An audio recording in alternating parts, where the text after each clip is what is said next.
Friends, three phase motor को single phase power supply के जरिए किस तरह से रन किया जाता है। यदि आप थ्री फेज मोटर को स्टार कनेक्शन में रन कर रहे हैं तो किस तरह से कर सकते हैं। मोटर की डायरेक्शन किस तरह से चेंज की जाएगी। यदि आप इसी मोटर को डेल्टा कनेक्शन में रन करते हैं तो किस तरह से कर सकते हैं। डेल्टा कनेक्शन में मोटर की डायरेक्शन किस तरह से चेंज की जाएगी। हर एक कॉन्सेप्ट को आज के वीडियो में समझ लेते हैं।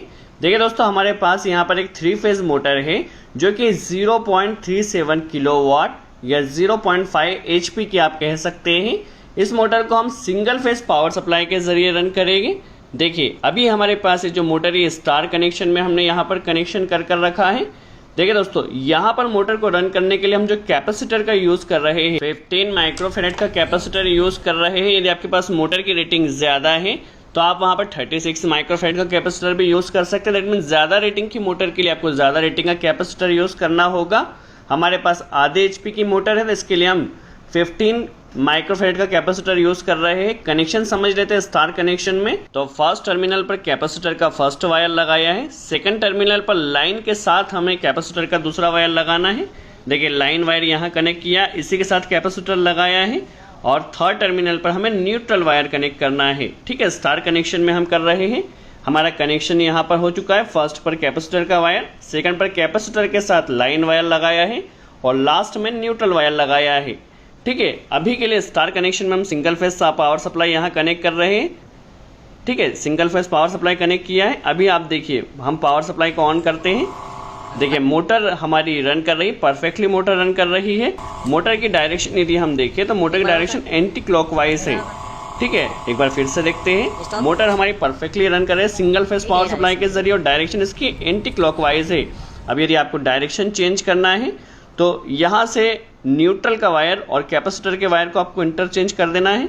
देखिए, यहाँ पर कैपेसिटर के वायर को लास्ट में लगा दिया है, न्यूट्रल वायर को फर्स्ट टर्मिनल पर लगा दिया है। ठीक है, यहाँ पर देखिए हमने इंटरचेंज किया कैपेसिटर वायर के साथ न्यूट्रल वायर को। अभी हम कनेक्शन आपको अच्छे से पहले टाइट कर लेना है। देखिए, न्यूट्रल को चेंज कर दिया है कैपेसिटर वायर के साथ में। अभी हम पावर सप्लाई को ऑन करते हैं। पावर सप्लाई को ऑन किया। देखिए, मोटर हमारी परफेक्टली रन कर रही है। डायरेक्शन पहले एंटी क्लॉकवाइज थी, अभी इसकी डायरेक्शन चेंज हो चुकी है, क्लॉकवाइज हो चुकी है। देखिए, स्टार कनेक्शन में हमने मोटर को सिंगल फेज पावर सप्लाई के जरिए रन करा और डायरेक्शन भी चेंज की। अब यदि इसी मोटर को आपको डेल्टा कनेक्शन में रन करना है तो डेल्टा कनेक्शन में किस तरह से होगी समझ लेते हैं। सबसे पहले कनेक्शन को हम यहाँ से रिमूव कर लेते हैं और डेल्टा कनेक्शन करने के लिए यहाँ पर ये जो कनेक्टर्स हैं इसे इस तरह से पैरेलल लगा लेते हैं। ठीक है, अभी हमारा कनेक्शन यहाँ पर डेल्टा में हो जाएगा। तीनों पर 3 कनेक्टर्स हमें लगा लेना है।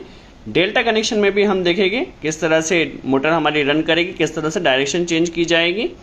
पहले हम इन कनेक्टर्स को अच्छे से फुल्ली टाइट कर लेते हैं। अब फर्स्ट टर्मिनल पर और सेकंड टर्मिनल पर इसी तरह से कैपेसिटर का वायर लगाना है।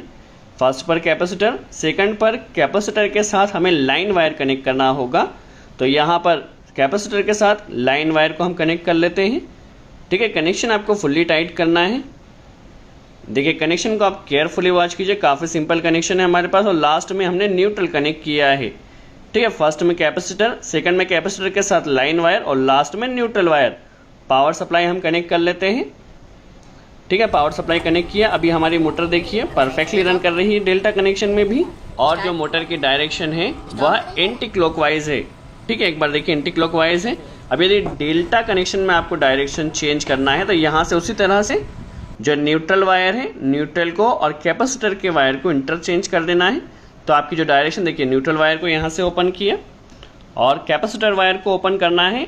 देखिए यहाँ से, और इन्हें इंटरचेंज कर देना है।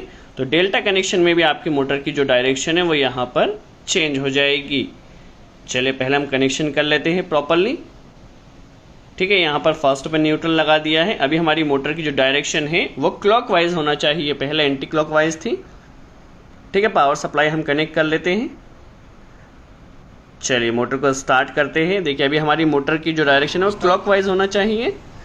देखिए, परफेक्टली रन कर रही है और जो डायरेक्शन है वह क्लॉकवाइज है। तो इस तरह से यदि आपके पास कोई थ्री फेज की मोटर है और उसे आपको सिंगल फेज पावर सप्लाई से रन करना है तो आप इसे स्टार कनेक्शन में भी रन कर सकते हैं, डेल्टा कनेक्शन में भी रन कर सकते हैं। बट आप इस तरह से यदि थ्री फेज मोटर को सिंगल फेज पावर सप्लाई से रन कर रहे हैं तो सबसे पहले आपको ज़्यादा माइक्रोफेरेड का कैपेसिटर कनेक्ट नहीं करना है। यदि ज़्यादा माइक्रोफेरेड का कैपेसिटर कनेक्ट किया तो वहाँ पर आपकी मोटर वहाँ बर्न भी हो सकती है। और यदि इस तरह से आप मोटर को रन कर रहे हो तो कुछ समय के लिए रन कर सकते हैं, परमानेंटली रन नहीं कर सकते सिंगल फेज पावर सप्लाई के साथ। यदि आपको टेस्टिंग के लिए चेक करना है तो टेस्टिंग के लिए आप जरूर रन कर सकते हैं, बट परमानेंटली रन नहीं कर सकते। आई होप आपको यहाँ कॉन्सेप्ट क्लियर हुआ हो। सो आज के लिए इतना ही। थैंक्स।